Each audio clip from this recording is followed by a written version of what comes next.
La deuxième année de droit, on l'a décrit souvent comme la plus difficile, un véritable cap à passer. Mais aujourd'hui, on va voir comment transformer ce défi en une réussite. Parce que oui, la L2, c'est un challenge, mais avec un bon plan de match, c'est un challenge qu'on peut tout à fait relever. Allez, on se lance. Alors, voici notre programme. D'abord, on va décortiquer ce fameux mur de la L2 pour bien comprendre de quoi on parle. Ensuite, on verra l'importance de construire sur des fondations solides, puis comment devenir un étudiant stratège, comment maîtriser son temps et son énergie, et enfin, on terminera avec l'idée d'adopter une mentalité d'athlète pour les examens. Bon, première étape, mettre des mots sur le problème. Comprendre pourquoi la L2 est si difficile, ce n'est pas se plaindre, non, c'est la base de toute stratégie pour réussir. C'est la question que tout le monde se pose. Après une première année qui est souvent une année de découverte, on a l'impression que la difficulté monte d'un coup. Le rythme, la complexité, tout s'accélère. Mais alors, pourquoi ce saut si brutal ? Ce sentiment d'être complètement submergé, de ne plus savoir par où commencer, eh bien c'est un sentiment que beaucoup connaissent et c'est tout à fait normal. Les sources le confirment, des dizaines de milliers d'étudiants vivent ça chaque année. Ce n'est donc pas une question d'échec personnel, mais vraiment un défi qui est lié à la structure même de cette année si particulière. Et ce n'est pas juste une impression. Regardez ce chiffre. 3/4 des étudiants en droit se disent souvent fatigués. 3/4, c'est énorme. Cette fatigue, c'est vraiment le premier symptôme d'un rythme qui est devenu très, très exigeant. Et la fatigue mène souvent à ce sentiment d'être dépassé. 1/3 des étudiants se sentent souvent submergés par la charge de travail. Ce chiffre, il montre bien à quel point la méthode et l'organisation deviennent absolument vitales à ce stade. Là, on aborde le chiffre le plus grave, le plus alarmant, qui montre que le problème est sérieux. 1 étudiant sur 5. C'est un chiffre qui nous rappelle que la pression académique a de vraies conséquences sur la santé mentale. Prendre soin de soi, ce n'est pas un luxe, c'est une nécessité absolue pour tenir le coup. Voilà, le problème est posé. Maintenant, parlons solution. Et la toute première, c'est de s'assurer que les bases sont solides. Pour construire un édifice qui tient la route en L2, il faut des fondations, et ces fondations, ce sont les acquis de la L1. Cette image est parfaite, non ? Essayer de comprendre les notions complexes de deuxième année sans maîtriser les bases de la première, c'est exactement ça. C'est construire sur du sable. Tôt ou tard, tout risque de s'effondrer. Et pour le dire de façon un peu plus légère, on a cette réplique culte. Chaque connaissance, c'est une pierre. Sans les pierres de la L1, impossible de bâtir le palais de la réussite en L2. C'est aussi simple que ça. Alors concrètement, c'est quoi ces fameuses pierres ? Eh bien, ce sont les grands concepts, les articles de loi qu'on voit partout, le vocabulaire de base. Le conseil, il est simple, il ne faut surtout pas jeter ces cours de L1. Une petite révision bien ciblée au début de la L2, ça peut vraiment tout changer. Une fois que les fondations sont là, il faut penser comme un architecte.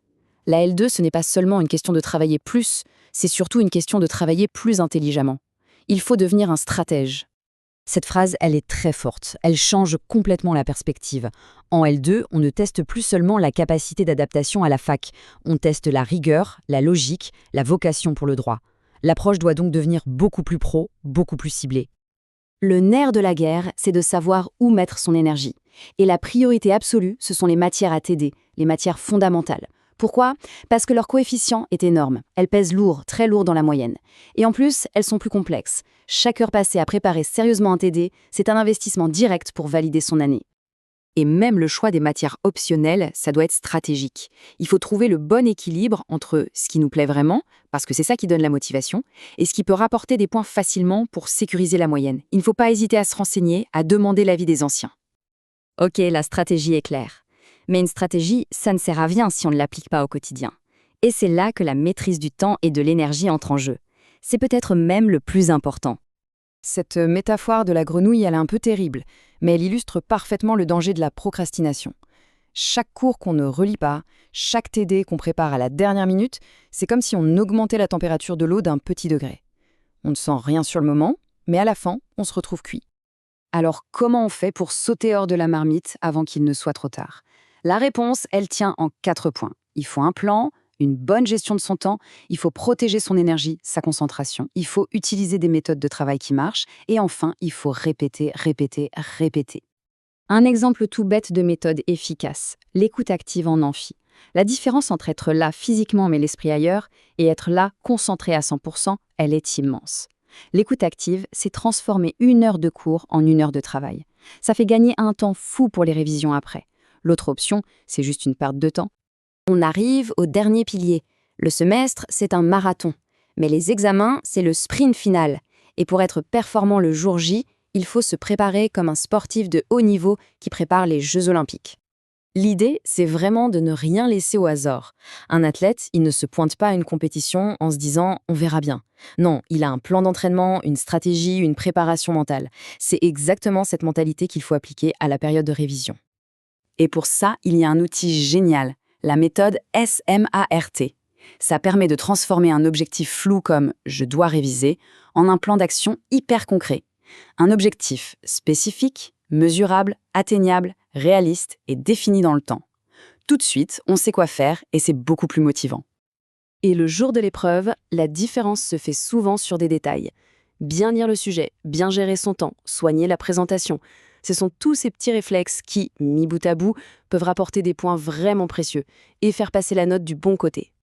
Pour conclure, on voit bien que réussir sa 2e année de droit, ce n'est pas une question de chance ou de talent inné. C'est avant tout une question de méthode, de discipline et de stratégie. C'est une approche active, volontaire.